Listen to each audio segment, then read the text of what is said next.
talked about a lot of things tonight, but one of the things we haven't yet talked about is what's going on in Russia right now. Right, in Moscow. Moscow in particular. And what's really interesting is there's been a visit by the Chinese President Xi Jinping recently to Vladimir Putin. And there's a lot of speculation about what's going on and the dynamics. But what makes this really interesting right now is that just this past week, the International Criminal Court issued what's effectively a warrant for President Putin's arrest. Right. So that's an interesting question about if he now travels outside to a jurisdiction that recognizes that authorization or that jurisdiction, could he be arrested? And then, could there be a tribunal for war crimes? That's right. And I think it's really interesting that China and Russia are having this conversation. Oh my gosh, Derek, we could go all the way back to President Richard Nixon, right? Who was exactly. We're going to play some triangle, right? Chess with this, and we're going to run China off of the Soviet Union, kind of run them against each other, because one of the biggest, baddest possibilities might be that they would align, right? So I'm just going to tell you, deep in my Cold War upbringing, I'm worried about this. Well, and I think there's cause to be concerned. And so the White House obviously is taking this very seriously. And so yesterday, the White House National Security Coordinator, John Kirby, gave what I think is the official U.S. position regarding the meeting that took place between Russia and China. Today, I think as you all know, President Xi's visiting Russia to meet with President Putin. Now, you also probably know that China has already issued a 12-point plan for the conflict in Ukraine, which includes an essential point, and that's respect for the sovereignty and territorial integrity of all countries. We encouraged President Xi to advocate for this exact essential key point, which must include the withdrawal of Russian forces from sovereign Ukrainian territory consistent with the UN Charter. Yeah, that would be helpful. Right? Exactly, if they would do that very thing. Right. If Russia is going to see China as, I don't know, a mentor in this whole thing, which, by the way, I'm just going to tell you. Or a big brother. They'd probably love to be viewed as a big brother, right, wouldn't they? But it's blowing my mind that Russia or that Putin in any way would come in, right, in a kind of a secondary position. And in fact, Kirby talked about this. I would say there's, in that particular bilateral relationship, they certainly are the junior partner. So Russia is the junior partner. Yeah, it's a little bit of a dig at Russia I here. think legitimately true, because I do think what the war in Ukraine has shown is Russia is not powerful.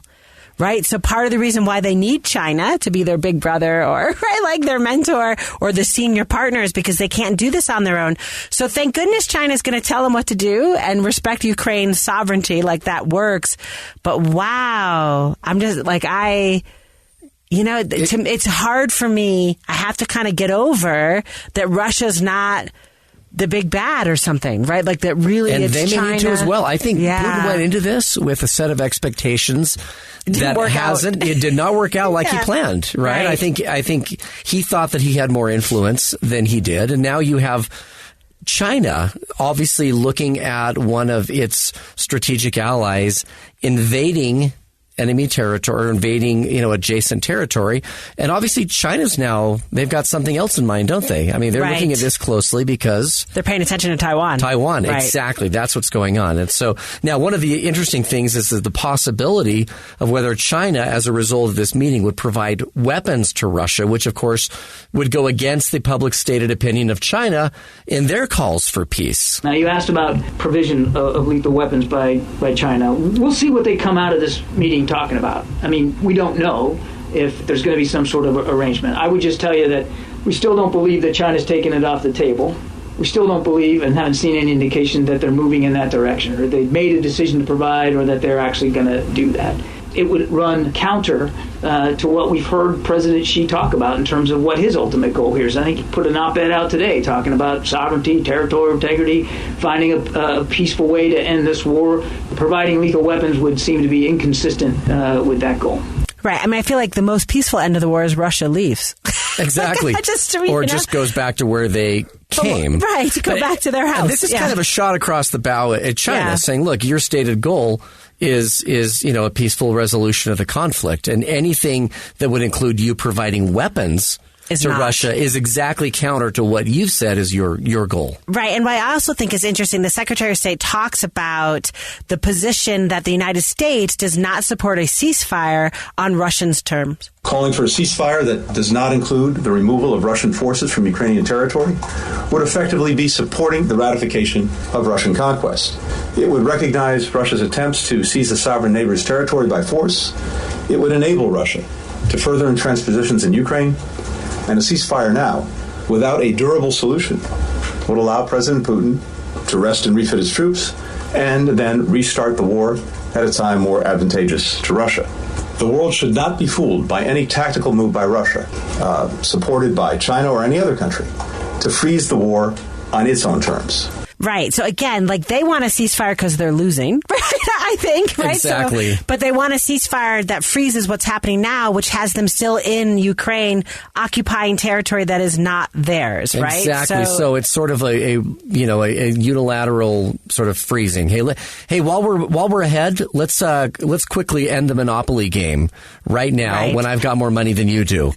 Right. I mean, that's effectively what's going on. And so I think that Kirby sort of explained that they can't, if they're going to do something involving Ukraine's got to be involved. When it comes to a negotiated settlement, nothing about Ukraine without Ukraine. And so it's fine for the Chinese to go out there and say they want a ceasefire. We'd all like to see the fighting stop. Who wouldn't? But if it stops now, without any consideration of the Ukrainian side, without any discussion between the Chinese and the Ukrainians, without any accession by them to an idea of a ceasefire, it basically freezes in place what Mr. Putin has been able to achieve on the ground inside Ukraine. It's dwindling, but he still has occupied territory in Ukraine, and that's just unacceptable. I love that. Nothing about Ukraine without Ukraine. That's a good quote. And it really is. I mean, to do anything other than that basically sort of declares Russia a victor in terms of what it's already taken. Right. And tells Ukraine, sorry.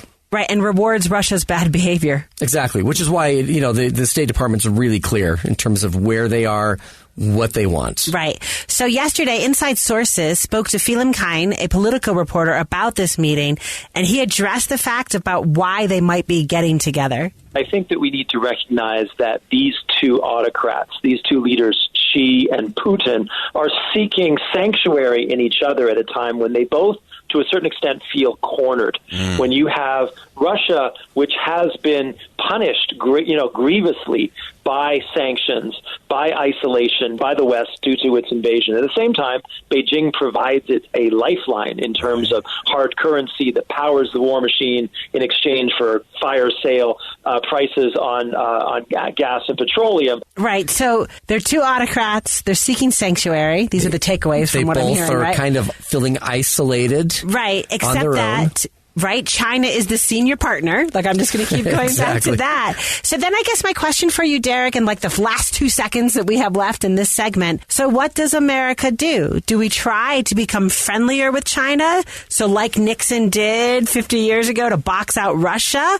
Or do we allow these, Russia's power to be absorbed into China? What do you think's the right move? Well, and I think that by the two of them becoming more aligned, I think we really risk, the big risk here is that China ends up looking like everyone's big brother, like the one that comes in and settles the disputes. It's like mom and dad coming home and fixing everything, because that's always been the U.S.'s role. And most countries view us as that sort of parental player that comes in and cleans up everybody else's messes. And if China is successful here, that flips the narrative on its head. Yeah. I don't underestimate his ability to get the nomination, although I'm supporting DeSantis. But at the same time, winning a nomination is totally different than winning a presidency. In order to win the presidency, a plurality of voters in America today are independents. They're not Republicans, they're not Democrats. So you can get 95% of the Republicans and not do well with the independents or the Democrats and lose. So my fear is that when you go through the next 2 years of chaos, Trump could easily win the nomination. I think he'll be contested, and I think he may have more trouble than he thinks, for the simple reason it's awful hard. You've been around the courtroom a long time. I've been around a lot of campaigns.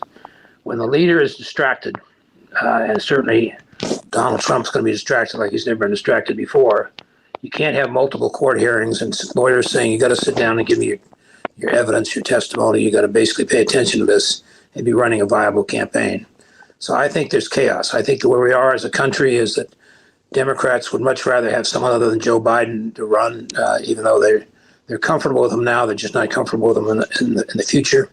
I think Republicans, a lot of money Republicans particularly, think, okay, we've had our term with Trump. We're not dissatisfied with his policies, but the personality conflicts and all the rest of the chaos that went on in the White House and the chaos that's now going on in his legal life, let's try someone that's more viable. If Trump is the nominee of the Republican Party and Joe Biden is the nominee of the Democratic Party, given all your experience and your extraordinary understanding of these things, is that good for Joe or bad for Joe? I would think Trump is the weakest candidate to go against. Biden has beat him once already. He certainly has all the resources of a presidency to add to that mix. And I think to a certain extent, Trump's not going to be as strong. Trump talks about his 77 million votes that he got the last time. He'd be hard pressed to get that same vote again. And I think it may be the numbers may be the same because usually about 10 to 15 million new voters turn out.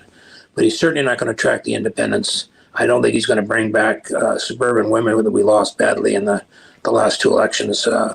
So my sense is I'm not optimistic about a Trump winning a presidency again. Is this issue of Ukraine a dividing line for Republicans? Now, I know you have watched my podcast. I am decidedly on the same side as Ron DeSantis on this. I believe that we are wasting human life and money by being involved in a fight in which we have no dog in the fight. Joe Biden is staking his career on this. I think he wants to run for re-election like his hero FDR as a wartime president. But back to the Republican Party. Is this a dividing line? Are Republican primary voters going to be with Lindsey Graham on this, or are they going to be with Ron DeSantis and candidly Donald Trump on whether or not we should be physically involved? My sense is this war is going to go on for a long period of time, and the Russians aren't going to back away until they get something for it, and they're not going to get anything in the short run. Equally as important to all the money we've spent on weapons, and my irritation with NATO is this isn't our doorstep, it's their doorstep, and why aren't they the ones out front putting all the money in? And every time they put money or jets or planes in, we have to go replace it.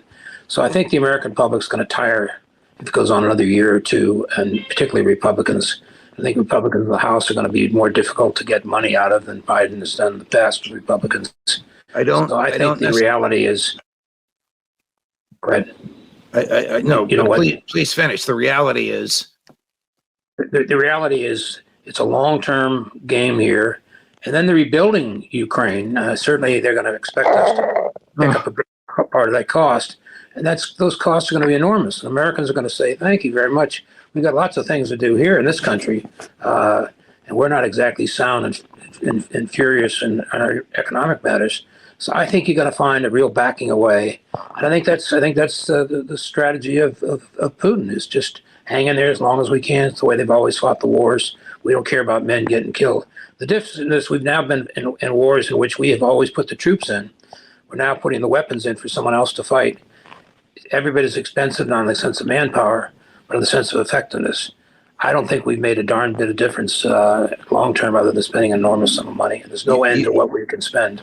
You and I remember the catastrophe of LBJ and Vietnam. Right. They basically started out the same way. Well, they're not there to fight. They're there as advisors and instructors.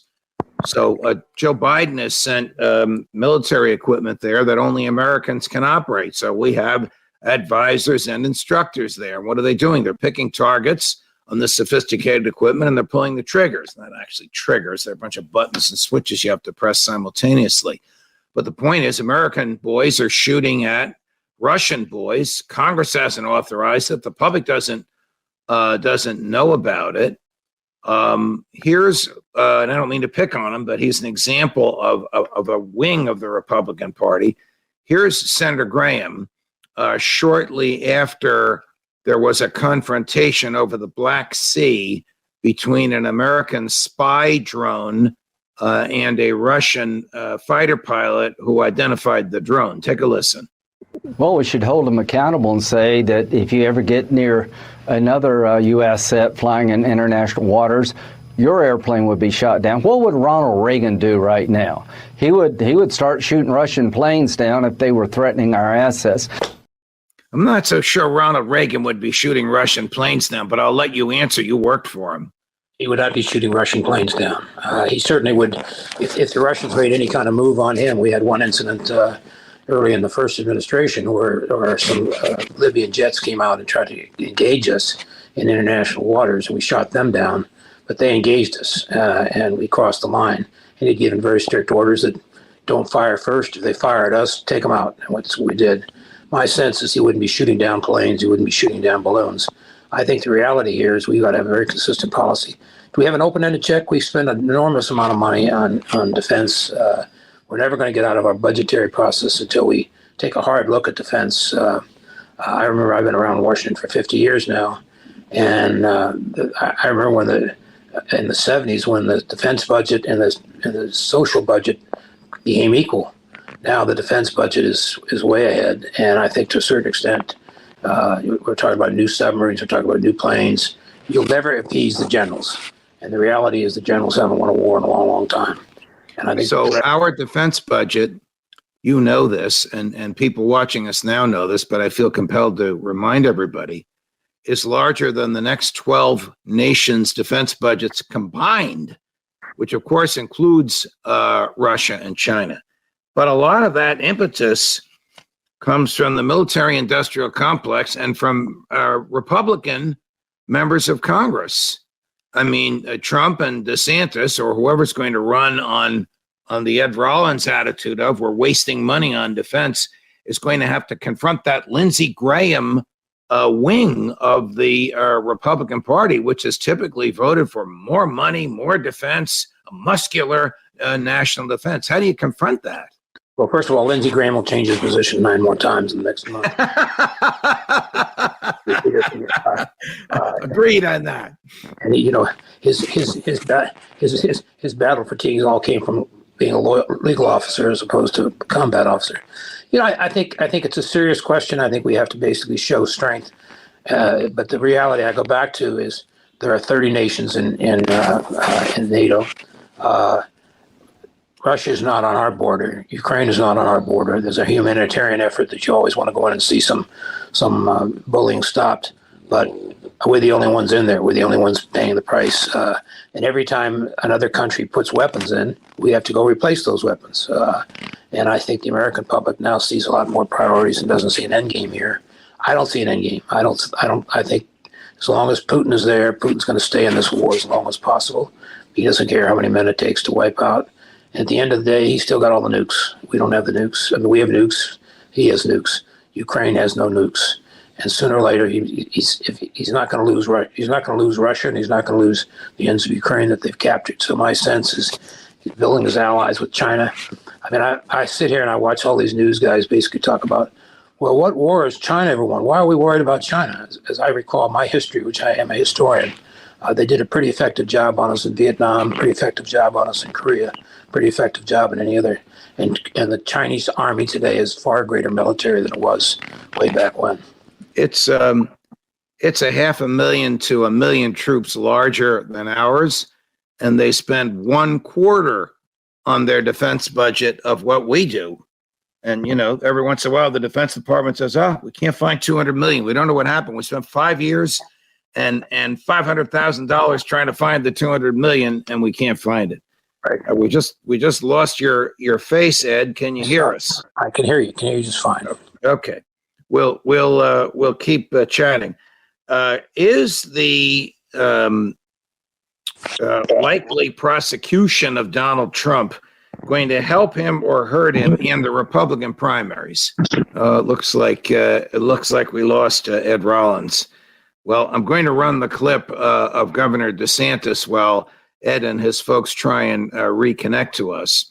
So this is Governor DeSantis at a press conference yesterday, asked about this. Now, he's in a unique position. If Donald Trump is indicted in New York and is physically located in Florida and refuses to come to New York, then Governor DeSantis is going to be involved in the extradition. I hope it doesn't come to that. I thought that Governor DeSantis's issue of poking the ribs of the liberal Democratic prosecutor, but at the same time saying, I don't know anything about paying off a porn star to remain silent. I thought he touched all the right buttons. But while Ed tries to reconnect with us, if he can, and while my producer Gary tries to reconnect with Ed's people, here's Governor DeSantis yesterday on the issue of Trump and his legal woes. I do know this, the Manhattan District Attorney is a Soros-funded prosecutor. And so he, like other Soros-funded prosecutors, they weaponize their office to impose a political agenda on society at the expense of the rule of law and public safety.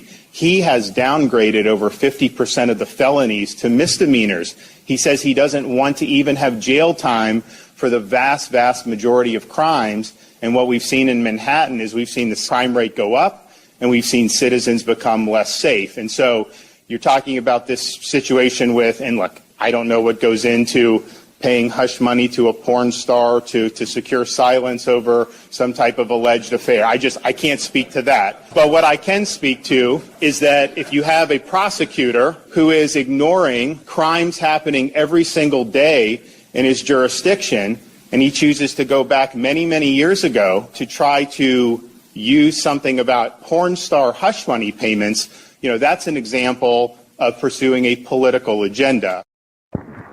Okay, we're back. Okay.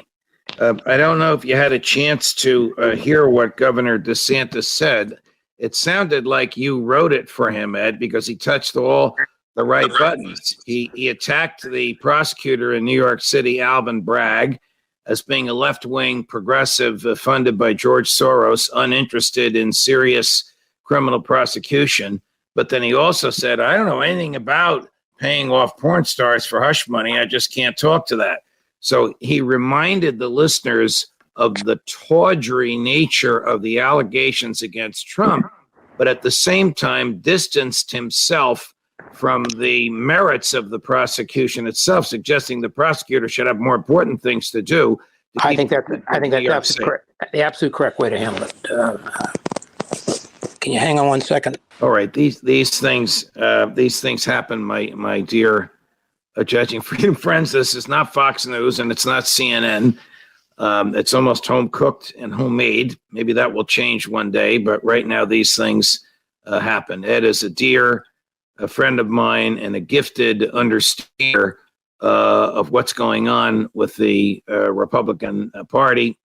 He's been active in the highest levels of Republican politics, going back to Richard Nixon, ran both of Ronald Reagan's campaigns, managed the campaign of Tom Kean, governor of New Jersey, who gave me my first appointment to the bench, managed the campaign of Christine Todd Whitman, governor of New Jersey, who gave me my lifetime appointment to the bench. I obviously didn't serve a full term since I'm no longer a judge and I'm still alive. But Ed and I have known each other through Republican politics, and his Republican bona fides are really second to none. Ed, I'm glad you're back with us. Is it just DeSantis against Trump, or are there others involved, like Governor Christie of New Jersey, who seems to feel that Christie, is Trump without the baggage? Well, but he has Christie baggage, so I'm not sure how viable he's going to be. And I think if he gets in, he draws more of the anti-Trump vote because he was once in the camp, and I think people are perturbed that he sort of left the Trump camp. My sense is there's no obvious candidate. I think the governor of Virginia has decided not to make a race, which he was talking about it. I think Pompeo would like to run, but I don't think there's any viability there. I think Haley is going to depend on how well she does in South Carolina. She'll stay through South Carolina, where she was a governor there. And if she doesn't win South Carolina, which has always been a very tough state for challengers, so it could come down to DeSantis and Trump. The couple of fringe candidates. If that occurs, then I think there's there's a shot that DeSantis has that he might not have otherwise.